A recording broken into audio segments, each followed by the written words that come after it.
তাহলে দেওয়া আছে tan a সমান 1/√3 এর আলোকে আমরা cosec square a minus sec square a by cosec square a plus sec square মানটা নির্ণয় করব। তাহলে দেখো এই প্রশ্নটা কিভাবে খুব সহজে সমাধান করা যায়। তাহলে আমাদের এই ট্যানটাকে সরান লাগবে, তাহলে আমরা a এর মানটা বের করতে পারবো। তাহলে আমরা ট্যানটাকে কিভাবে সরাতে পারবো? আমরা ডান দিকে একটা যদি ট্যান নিয়ে আসতে পারি তাহলে আমরা ট্যানটাকে সরাতে পারবো। তাহলে দেখো ট্যান কত ডিগ্রি মান 1/√3 হয়। আমরা জানি ট্যান 30 ডিগ্রি মান 1/√3 হয়। লিখে দিলাম ট্যান 30 ডিগ্রি। তাহলে দেখো এখানে দেখো ট্যান আছে, এই ডান দিকেও ট্যান আছে, তাহলে ওই দিক থেকে ট্যানটা আমরা সরিয়ে দিব। তাহলে বাম দিক থেকে ট্যানটা সরিয়ে দিকে থাকতেছে আমাদের এই থাকতেছে, আর ডান দিক থেকে ট্যানটা সরিয়ে দিকে থাকতেছে আমাদের 30 ডিগ্রি থাকতেছে। তাহলে এর মানটা আমরা 30 ডিগ্রি পেয়ে গেলাম। এখন দেখো কার মান বের করা হয়েছে এখন। তাহলে এখন দেখো কি আছে আমাদের এখানে উপরে আছে cosec square a minus sec square a। দেখো তো নিচে কি আছে by cosec square a plus আছে আমাদের sec স্কয়ার a। এখন কি করব আমরা? এই দেখো a কোণ আছে, a কোণ আছে, a কোণ আছে, a কোণ আছে, তাহলে যেখানে যেখানে a আছে আমরা সেখানে a এর মানটা বসিয়ে দিব।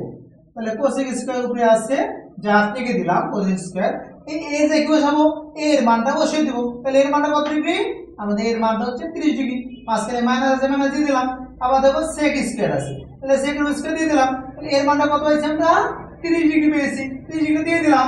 এখানে নিচে আসি, এখানে cosec স্কয়ার আছে, তাহলে আমরা cosec স্কয়ারটা জায়গা রেখে দিলাম। দেখো a আছে, তাহলে এর মানটা কত পেয়েছি? আমরা এর মানটা 30 ডিগ্রি পেয়েছি, দিয়ে দিলাম। মাঝখানে প্লাস আছে, প্লাস দিয়ে দিলাম।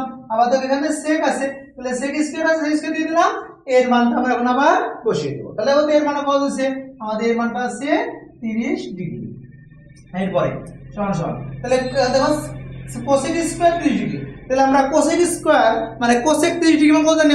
আমরা জানি cosec 30 ডিগ্রি আমরা জানি cosec 30 ডিগ্রি মান জানি 2। তার উপরে আছে স্কয়ার, স্কয়ারটা দিয়ে দিলাম, মাইনাস এ মাইনাস দিলাম। এখন দেখো sec আছে এখানে, তাহলে sec 30 ডিগ্রি, তাহলে আমরা sec 30 ডিগ্রি মান কত জানি? আমরা sec 30 ডিগ্রি মান জানি 2/√3 জানি। দেখো উপরে আমাদের স্কয়ার আছে, স্কয়ারটা দিয়ে দিলাম। একইভাবে কি করব আমরা? নিচে একই কাজ করব। তাহলে আমাদের cosec 30 ডিগ্রি মান হচ্ছে 2 দিলাম, উপরে স্কয়ার আছে, স্কয়ারটা দিয়ে দিলাম। মাঝখানে প্লাস আছে, প্লাস দিলাম।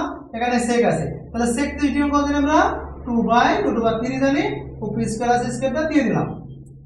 এরপরে তাহলে 2 কে যদি স্কয়ার করি কত হয়? আমরা 2 কে স্কয়ার করব 4। মাঝখানে আমাদের মাইনাস চিহ্ন আছে, মাইনাস দিয়ে দিলাম। এই যে উপরে যে স্কয়ার আছে, স্কয়ার কে পাই? এই 2 পাই, ওটা 3 ও পাই। তাহলে আমরা 2 কে যদি স্কয়ার করি আমরা 4 পেয়ে গেলাম।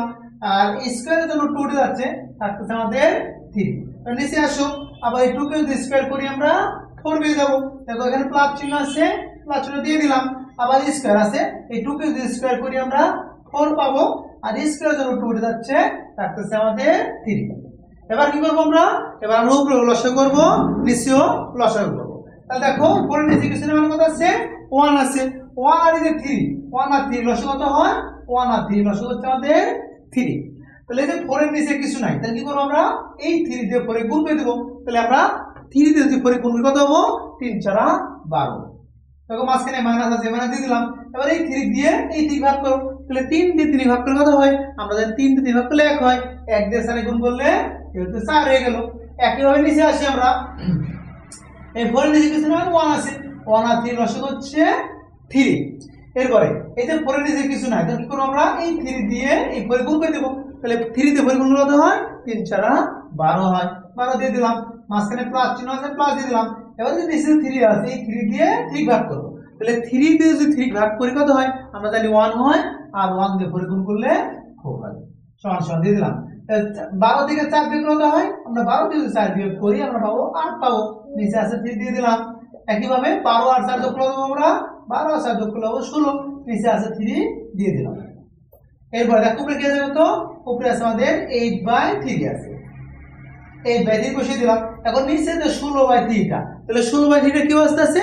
নিচে আছে, মানে ভাগ অবস্থা আছে। আর ভাগকে যদি আমরা গুণ করি তাহলে কি গণনা করবে? এই 3 টা উপরে যাবে আর এই 16 টা নিচে আসবে। তাহলে 3 এই নিচের দিকে কেটে গেল, আর এই 16 এই 8 দিয়ে 16 ভাগ করলে হচ্ছে আমাদের 2। তাহলে উপরে কিছু মানে 1 আছে।